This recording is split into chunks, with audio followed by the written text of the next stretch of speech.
the judges that will be sitting on the tribunal, the special tribunal for elections, are they special judges that are trained for elections, or how is the orientation going to look like? Sean, I think the advocacy of civil society at this time is for the Electoral Offences Commission.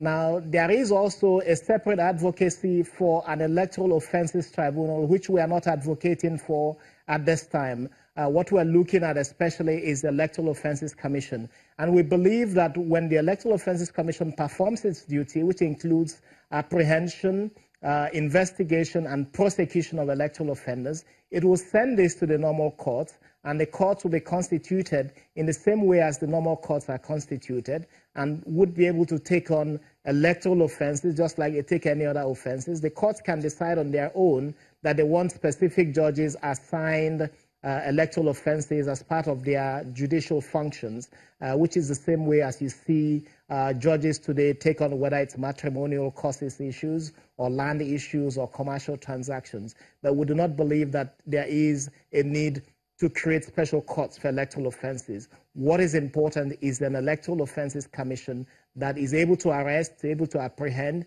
and able to prosecute. But in addition, also create awareness about the issues of compliance with electoral laws and ensure that Nigerians, it's not just the political parties or the candidates, but Nigerians themselves, when political parties set out posts in polling units and pay Nigerians monies to vote in a particular way for a particular political party, those Nigerians who accept the bribes from the candidates or the parties are also committing electoral offense. And these are the issues that this commission will deal with, so that Nigerians will understand the importance of democracy and the importance of free and fair vote.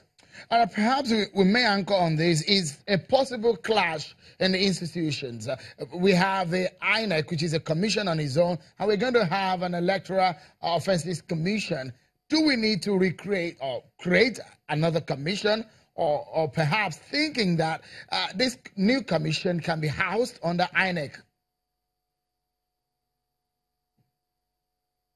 The INEC chairman was at the public hearing today. He was very explicit and has been saying this repeatedly, that the Electoral Commission, INEC, is not able to prosecute electoral offenders. It does not want to be the commission that is reporting, but also prosecuting or investigating. The chairman was very clear in saying that INEC does not have the capacity to prosecute electoral offenders, and I do not think that there is a conflict of interest. I think that there are specific rules, and I think what is really important that the commission, INEC commission chairman said today was that the cost of running elections in this country, which is already very high, would be reduced if you have an Electoral Offences Commission that will eliminate all of the abuses which INEC spends so much money to try to avoid. That way, at the end of the day, if you have an Electoral Offences Commission that makes people aware of their responsibilities towards free and fair vote, if INEC does not have to spend so much money